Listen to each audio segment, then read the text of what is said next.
रामलीला सबसे बढ़िया मंच है और वहां से आप अच्छी चीज सीख के जाएंगे। और आ रहे हैं लड़के, ऐसा नहीं है कि नहीं आ रहे हैं, आ रहे, बस उन्हें तराशने की जरूरत है। मेरी भी जो शुरुआत हुई है रामलीला में वो बंदर और राक्षस के रूप में हुई थी। हम लोग क्या करते हैं कि अगर किसी बच्चे से गलत पाठ हो गया एक बार तो हम अगली बार उसको चेंज कर देते हैं। उसके कारण से क्या होता है, बच्चे का मनोबल टूट जाता है। जिसमें शुरू में शत्रुघ्न का पाठ खिलवाया, उसके बाद मुझे मारीच स्वभाव का पाठ खेलने का मौका मिला, उसके बाद धीरे धीरे मेरी एंट्री हनुमान के रोल पर हुई। को तुम श्यामल गौर शरीरा।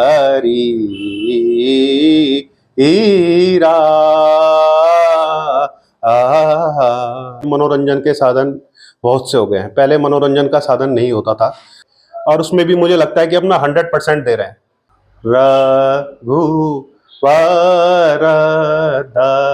दर्शन पाया हूँ मैं। कोई अभिनय करने आ रहे हैं तो थोड़ा आप उसके बारे में जानकारी लेकर आइए। तो अगर आप जानकारी लेकर आएंगे तो स्वतः ही आपका पाठ, अभिनय सब बहुत बढ़िया होगा। तो आपको टेक्निक के साथ साथ टेक्नोलॉजी को भी यूज करना आना चाहिए। मेरा बिल्कुल, आपने एकदम सही चीज बताई। जज्बा तभी आएगा जब उनका मनोबल बना रहेगा। तो मनोबल बढ़ेगा तो सब चीज अपने आप ही बढ़िया होने लग जाती है। देखिए, बिना गुरु के तो ज्ञान मिलना असंभव है और एक एक बच्चे पर उसका कहाँ पे स्किल है, कहाँ पे उसे गाना है, किसको कहाँ पे रोल क्या फिट बैठेगा, तो एक एक चीज बिना किसी भेदभाव के करते हैं। जिसके रामलीला तो सारी भव्य है कि जो छोटा बच्चा होता है वो मंच पे जाता है, उसके अंदर कॉन्फिडेंस लेवल बहुत हाई होता है। और इस संगत का पैर हिला दो, मैं छोटा बच्चा था, मैंने पकड़ा अंगद का पैर हिला दिया।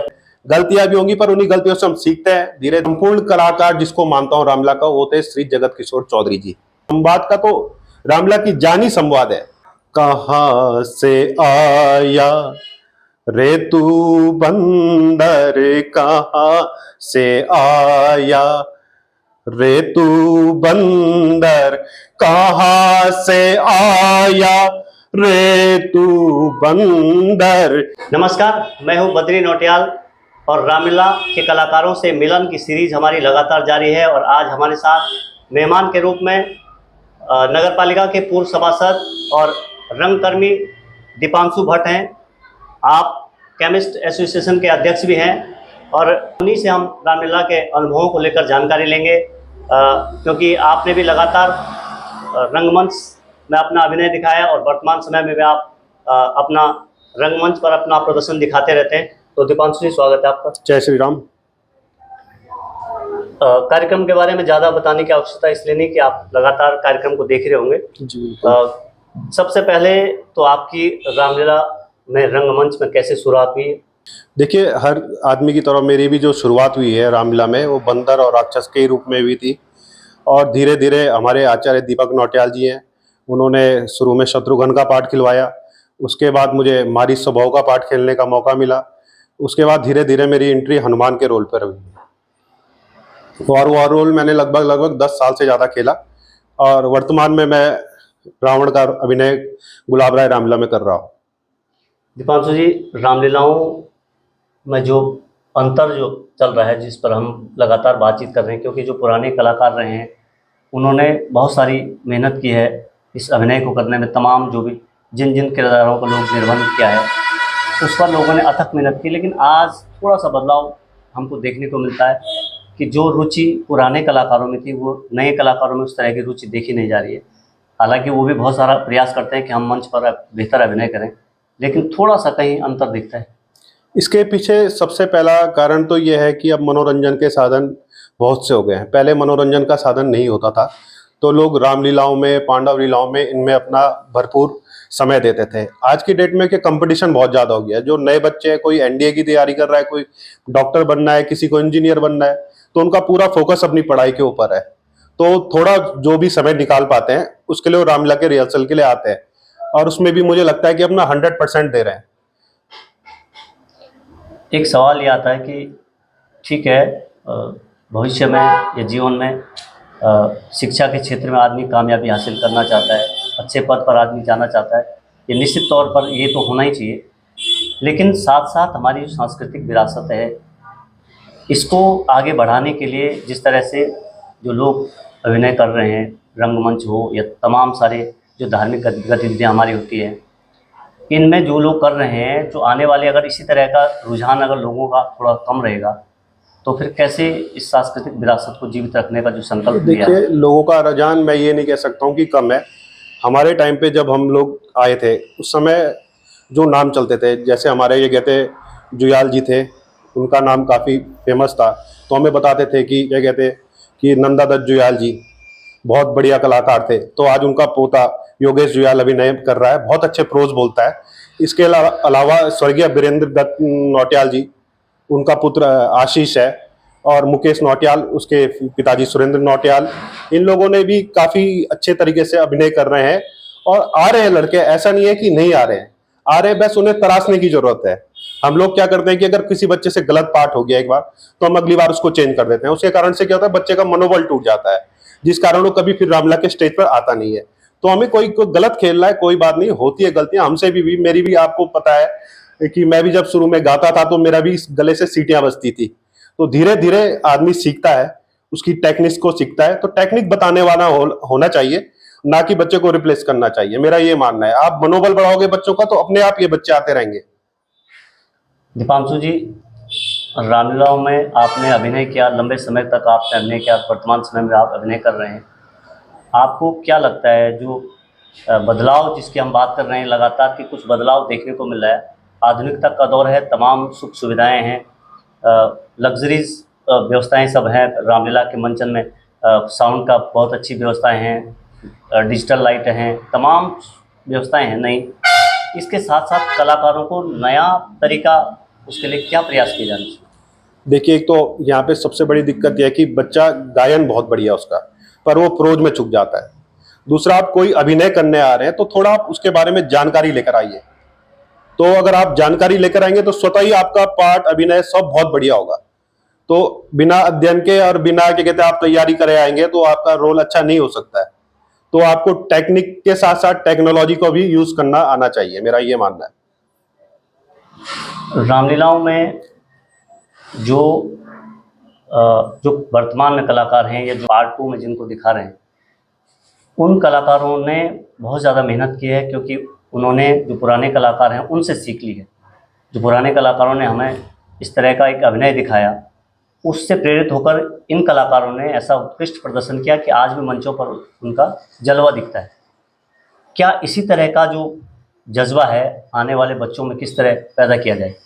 बिल्कुल, आपने एकदम सही चीज बताई। जज्बा तभी आएगा जब उनका मनोबल बना रहेगा। जैसे मुझे खुद याद है, मैं पहली बार हनुमान बना था, तो मेरा था सुग्रीव का पाठ। हनुमान वाले आए नहीं, उन्होंने कहा कि आप अब हनुमान बनोगे, तो मैं बना।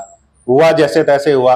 राज तिलक की बात थी, तो वहां संगम से बारात आई, राम बारात तो आई, तो मैं वहां मंच पे बैठ गया। तब तक आप ही आए, आपने बोला कि बेटा आज तेरा ये पार्ट है। मैंने कहा आज पार्ट, आज तो कुछ बता ही नहीं रखा है। तो आपने उसी टाइम पे एक पर्ची में, मुझे अभी भी याद है, एक पार्ट लिखा था, दई महाराज ने ये माला बेशकीमत की। मैंने कहा आपने तो बता दिया, पर ये मैं गाऊंगा कैसे? तो आप मुझे उसी टाइम पर्दे के पीछे ले गए थे। तो आपने मेरा मनोबल बढ़ाया, उस समय आपने मुझे सिखाया कि इस तरीके से ये पाठ करना है। तो मैंने गाया, फिर उसके बाद वो ठीक हुआ, भगवान की कृपा से बढ़िया हुआ। तो मनोबल बढ़ेगा तो सब चीज अपने आप ही बढ़िया होने लग जाती है।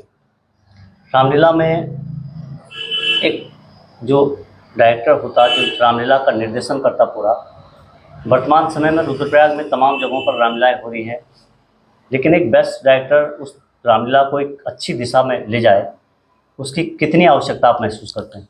देखिए, बिना गुरु के तो ज्ञान मिलना असंभव है।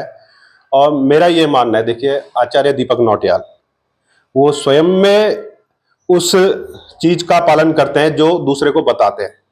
और एक एक बच्चे पर उसका कहाँ पे स्किल है, कहाँ पे उसे गाना है, किसको कहाँ पे रोल क्या फिट बैठेगा, तो वो एक एक चीज बिना किसी भेदभाव के करते हैं, जिसके कारण से रामलीला एक बृहद रूप ले लेती है। और जो टीम रहती है, उस टीम में सबका दायित्व मिला रहता है कि किसको क्या काम करना है।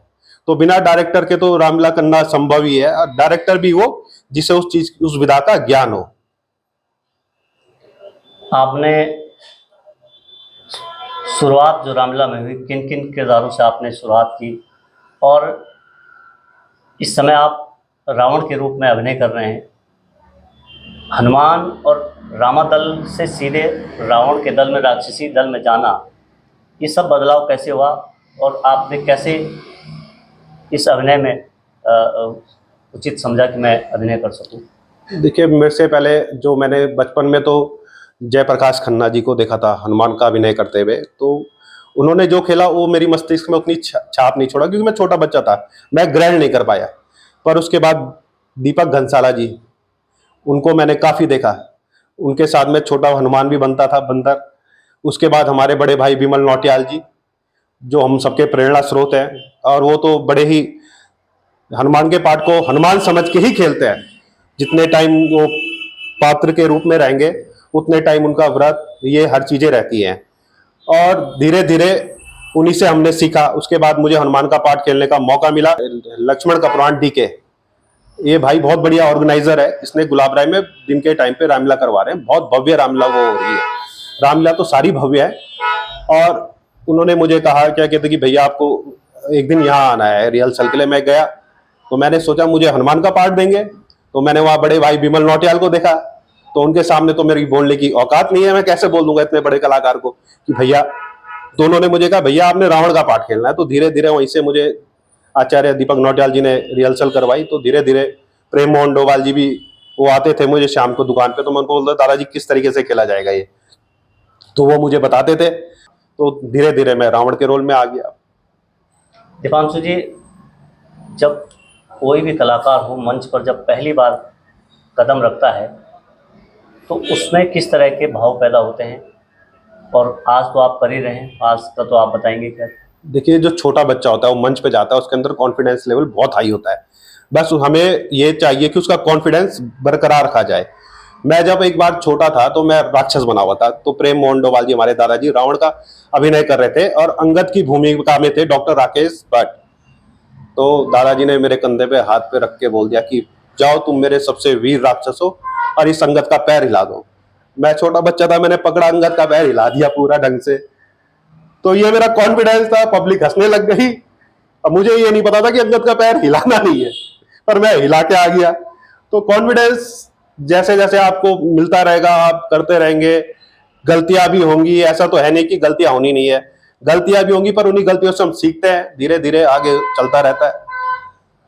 दीपांशु जी, रामलीला के सुधार के लिए इसमें और भव्यता आई, इसके मंचन में लोगों को और आकर्षण मिले, क्या प्रयास किए जाने चाहिए ताकि जो हम बात कर रहे हैं कि बहुत सारी जगहों पर रामलीला हो रही, दर्शक कम आ रहे हैं, क्या प्रयास किए जाने चाहिए ताकि फिर वही पुराने रूप में रामलीला को स्थापित किया जा सके?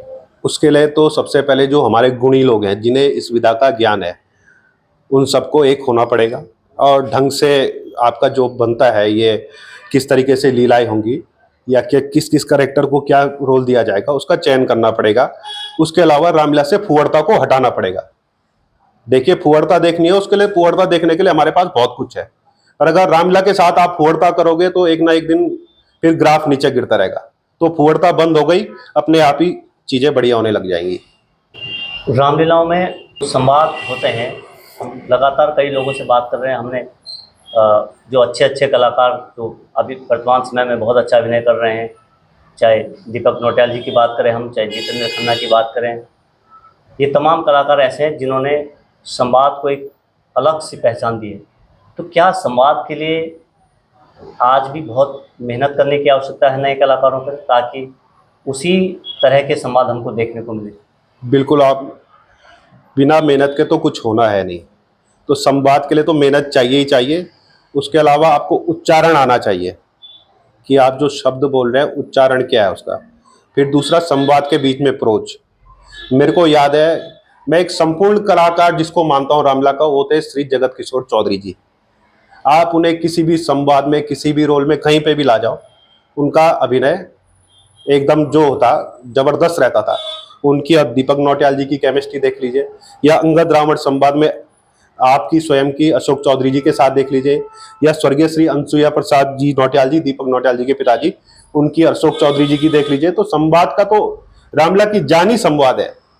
भरत के अभिनय में आचार्य दीपक नौटियाल के बराबर मैंने आज तक अपने जीवन काल में अभी तक नहीं देखा है किसी को संवाद में, भरत और राम का। तो धीरे धीरे आदमी जब सीखेगा करेगा तो ही ये चीज़ें सही आएंगी। दीपांशु जी, रामलीलाओं से पहले हम एक अभ्यास की बात करते हैं कि कहीं ना कहीं अभ्यास की कमी रहती है और एक हल्के से अभ्यास करते हम मंच पर चले जाते हैं, नतीजा जो हमें परफॉर्मेंस करनी चाहिए वो हम कर नहीं पाते हैं। अभ्यास को आप कितना महत्वपूर्ण समझते हैं रामलीला के मंचन से पहले? देखिए, अभ्यास तो बहुत ज़रूरी है। दिक्कत क्या हो गई है कि जब रामलीला की रिहर्सल होती है तो जिसे रिहर्सल करवानी है हम लोग क्या करते हैं, उसको रिहर्सल ना करवा के खुद ही गाने लग जाते हैं। बच्चे पे तो हम मेहनत कर नहीं रहे, उसके बाद बच्चे से 2 लाइन गवाई, हाँ भाई ये फिट हो गया। तो गलती बच्चे की नहीं है, पात्र की नहीं है, ऑर्गेनाइजर की गलती है। जब तक क्या कहते हैं आप बच्चे को सिखाएंगे नहीं, तब तक क्या कहते हो कैसे पात्र क्या कहते हैं अभिनय करेगा वहां पे। तो इस तरीके से तो नहीं हो पाएगा फिर। तो इसके लिए यही है कि जिस दिन जिसको रिहर्सल करा रही है केवल उसी बच्चे को बुलाएं और उसकी तैयारी ढंग से करवाएं, तो अपने आप ही वो बच्चा आगे जाके बहुत बढ़िया अभिनय करेगा। इस समय रामलीला को लेकर जो प्रमुख चुनौतियाँ होती हैं वो क्या क्या होती हैं? इस मंचन को कराने में जो सबसे मुश्किलें जो पैदा होती हैं वो क्या होती हैं? देखिए, सबसे बड़ी मुश्किल तो पहाड़ों में अर्थ की है। अगर हमारे पास ऑर्गेनाइजर नहीं है तो हम किसी भी कार्यक्रम को भव्य रूप नहीं दे सकते। मैं स्वयं 2005 की बात है जब हमने गणेश रामलीला कमेटी अपर बाजार में रामलीला करवाई थी, तो फाइनेंस की बड़ी समस्या थी, कोई लोग थे नहीं, पुरानी चीज़ें सारी खत्म हो चुकी थी क्योंकि एक बहुत बड़ा गैप रामलीला को हुए हो गया था। तो मैं धन्यवाद देना चाहूँगा आपके माध्यम से सुनील वर्मा जी, जो वर्मा ज्वेलर्स हैं, और सराफा एसोसिएशन पूरी, उसके अलावा डॉक्टर आनंद बोरा, उन लोगों ने उस समय हम लोगों को एक बहुत बढ़िया मदद करी थी, जिसके कारण से रामलीला भव्य रूप ले पाई। आज क्या दिक्कत है कि आज रामलीला में उतना चंदा हो नहीं पाता है। 201, 501, 5,000 में रामलीला नहीं हो सकती है। रामलीला कराना मतलब 4-5 लाख रुपए आपको भव्यता और खर्चा चाहिए। उसके अलावा ड्रेस डिजाइनिंग हो गई, आपका मेकअप करने वाला हो गया। पहले तो नीरज मेहता जी आ जाते थे मेकअप करने के लिए, अब उन पे जरा समय की बाध्यता हो गई है तो वो आ नहीं पा रहे, तो मेकअप आर्टिस्ट हमारे पास होना चाहिए। तो पैसा लगता है, बिना पैसे के तो कुछ होता है नहीं। और जैसे जैसे आगे समय चल रहा है तो टेक्नोलॉजी भी चाहिए, तो सबसे बड़ी चुनौती तो अर्थ की होती है। आज सोशल मीडिया का दौर है, तमाम जगहों की रामलीलाएँ आप सोशल मीडिया के ज़रिए घर बैठ के देख सकते हैं। कहीं ना कहीं जो लाइव टेलीकास्ट जो होते हैं, जहाँ पर रामलीला चल रही है वहाँ से लोग तमाम मोबाइलों पे लोग लाइव दिखा रहे हैं, इससे क्या कितना असर दर्शकों पर पड़ता है, या रामलीला में जो अपेक्षाकृत जो भीड़ आनी चाहिए वो उतनी नहीं है पाती, क्या कितना असर मानता है? देखिए, रामलीला जो करता है उसका भी जुनून होता है रामलीला करने का, जो दर्शक होता है उसको भी देखने का जुनून होता है। तो टेलीकास्ट से तो हमारा फायदा हो रहा है। बस हमें ये करना चाहिए कि अगर हमारे पास कलाकार संवाद बढ़िया है तो हम उसी दिन वो टेलीकास्ट करें। कई बार क्या हो, फुहड़ता हो जाती है और उसके बाद वो चीज़ जब टेलीकास्ट चलती है तो लोगों के उसमें कमेंट्स आते हैं कि ये कहाँ की रामलीला है, ये क्या हो रहा है यहाँ पे। तो थोड़ा इस चीज़ का हमें ध्यान रखना चाहिए। बाकी देखिए, टेक्नोलॉजी का प्रयोग करेंगे तो बढ़िया ही होता है। अगर आप उसको सही ढंग से करेंगे तो उसके पॉजिटिव इम्पैक्ट आएंगे, नेगेटिव करेंगे तो नेगेटिव इम्पैक्ट आएंगे। तो दर्शकों का इससे कोई, मुझे नहीं लगता कि कोई वो है, उल्टा फायदा ही होता है। कि कई बार ये होता है कि लोग देखते हैं, उन्होंने लाइव देखा फेसबुक लाइव में, उनको फिर क्या कहते हैं जिज्ञासा बढ़ जाती है उनके, यार ये इतना बढ़िया फेसबुक पे हो रहा है तो हम तो प्रत्यक्ष देख के आएंगे, तो भीड़ भी बढ़ती है। वो तो आपका ऐड है। दीपांशु जी, महिला कलाकारों की भूमिका निरंतर बढ़ रही है और हम देख रहे थे कि तमाम सोशल मीडिया के जरिए आज भी मैं देख रहा था मोबाइल पे, पौड़ी में तमाम जो महिला पात्र हैं वो महिला पात्रों के रूप में आगे आ रही हैं। रुद्रप्रयागी में है, कई जगहों पर महिला पात्र अपना अभिनय दिखा रही है। एक लक्ष्मी शाह जी हैं, उन्होंने पूरी टीम तैयार की है महिला पात्रों की। रामलीलाओं में महिलाओं की भागीदारी लगातार बढ़ रही है और महिला सशक्तिकरण के रूप में ये एक अच्छी पहल भी है। क्या मानते हैं आप? बिल्कुल। देखिए, महिला तो सृजन करता है। जब महिलाएं आएंगी तो अच्छी चीज़ें अपने आप ही होने लग जाएंगी। आप कल्पना चावला है, अंतरिक्ष में पहुंच गई, हमारे जिला चिकित्सालय में इतनी बढ़िया डॉक्टर हैं, महिला डॉक्टर हैं, इलाज कर रही है, तो केवल रामलीला में ही आने से ऐसी क्या दिक्कत हो रही है कि उन्हें नहीं आने दिया जाए। मेरा मानना है कि महिलाओं को आना चाहिए, हमारी बच्चियों को आना चाहिए और अच्छा अभिनय करना चाहिए, क्योंकि उनके पास, आप बताइए, पहाड़ों में ना तो हमारे पास कोई ऐसी अदर एक्टिविटीज़ है कि हम अपने बच्ची को टाई कमांडो कराना सिखाने भेजें या बैडमिंटन खेलने भेजें, किसी चीज़ में तो बच्चा आगे निकले। तो मेरा ये मानना है कि लड़कियों को आना चाहिए। अगर हमारे पास स्पोर्ट्स एक्टिविटी के लिए यहाँ पे संसाधन नहीं है रुद्रप्रयाग में, या आप क्या कहते हैं ड्रामा इनके लिए नहीं है, तो रामलीला सबसे बढ़िया मंच है और वहाँ से आप अच्छी चीज़ सीख के जाएंगे, गलत चीज़ सीख के तो कोई नहीं जा रहा। तो महिलाएं आएंगी तो अपने आप ही बहुत बढ़िया होगा। रामलीलाओं में हम कहते हैं कि बहुत सारी चीज़ें ऐसी हैं जो हम भगवान राम के आदर्शों को लेकर आगे बढ़ते हैं। क्या सीख होनी चाहिए हमें, क्योंकि जिस तरह की रामलीलाएँ होती हैं 11 दिन का अनुष्ठान तो कर लेते हैं, लेकिन जो रामलीला के आयोजन को लेकर हमें सीख लेनी चाहिए वो क्या हम ले पाते हैं? कई ऐसे लोग भी हैं जिन्होंने इस रामलीला के लिए बहुत कुछ किया भी है और उन्हें मिला भी है। तो हनुमान जी से हम सीख सकते हैं कि हनुमान जी के बराबर मैनेजमेंट कोई नहीं करता था। पूरी रामायण में देखेंगे तो हनुमान जी से बड़ा मैनेजमेंट वाला कोई नहीं था। रावण से बढ़िया पंडित विद्वान कोई नहीं था, पर वो गलत तरीके में पड़ गया तो उसका नाश हुआ। ये भी हमें सीखने को मिला। श्री राम जिन्होंने पिता के कहने पे 14 वर्ष वनवास गए, पिता ने बुला भी दिया था वापस आओ, पर वो नहीं आए। उन्होंने अपने पिता के वचनों का मान रखा और 14 वर्ष पिता की भक्ति कैसी होनी चाहिए वो हमें रामायण में दिखता है, रामलीलाओं में दिखता है। पर वो केवल रामलीलाओं तक सीमित ना रहे, उसे हमें अपने जीवन में भी उतारना चाहिए। दीपांशु जी, आपने जिन जिन किरदारों का निर्वहन किया, अगर कुछ आप एक आध लाइनें देखें तो शायद दर्शकों को भी बड़ा अच्छा लगेगा।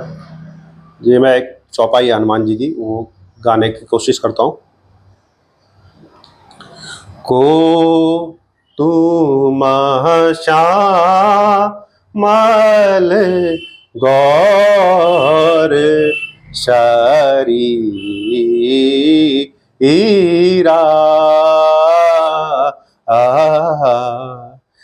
क्षत्रिय रूपा फिरहु वन बीरा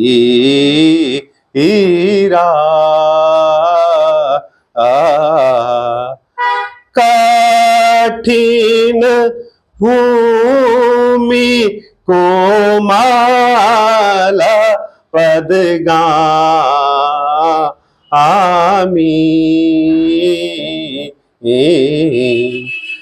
कावना हेतु फिरहु बन बीरा।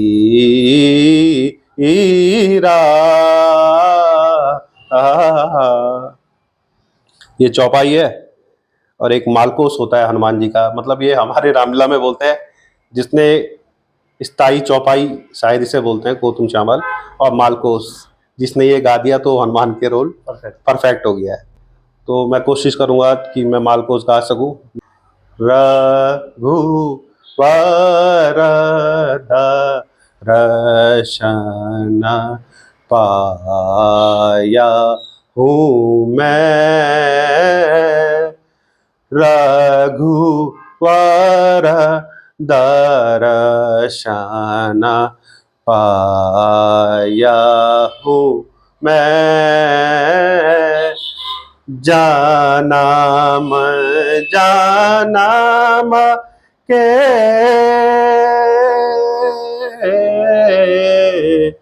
जन्म जन्म के पाप कटे हैं, सुकृत सुफल फल खाया हूँ मैं, रघुवर दर्शन पाया हूँ मैं। बहुत सुंदर। हनुमान के साथ साथ आपने अब वर्तमान में आप रावण का भी अभिनय कर रहे हैं।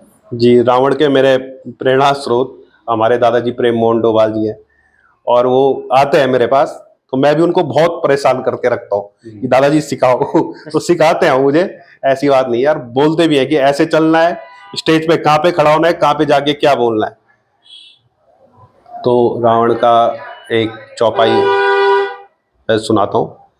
कहाँ से आया रे तू बंदर, कहाँ से आया रे तू बंदर, कहाँ से आया रे तू बंदर, कहाँ से आया रे तू बंदर, खड़ा असंख्य सभा के अंदर, खड़ा असंख्य सभा के अंदर, नहीं जाने बल तेज हमारा, नहीं जाने बल तेज हमारा, नहीं जाने बल तेज हमारा, सुना नहीं रावण रण धारा, सुना नहीं रावण रण धारा।